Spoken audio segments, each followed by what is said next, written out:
یلدا زیباترین، عمیق‌ترین و نمادی‌ترین پیوند ما. این شب عصاری تاریخ ایران است، جایی که انتظار نور با معنویت، خانواده محور اسلامی گره می‌خورد. اما آیا این نماد بزرگ را خوب برگزار نمودیم؟ در فشار زندگی مدرن، یلدا فقط یک شب باقی مانده است. یک شب کوتاه برای دید و بازدیده‌ها، برای سفر به زادگاه و دیدن عزیزان کافی نیست. یلدا نباید فقط در خانه‌ها محصور بماند.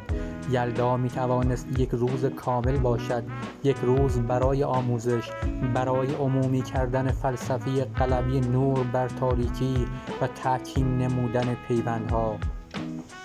یلدا به عنوان میراث و هویت ما شایسته پاسداشت تمام و کمال است.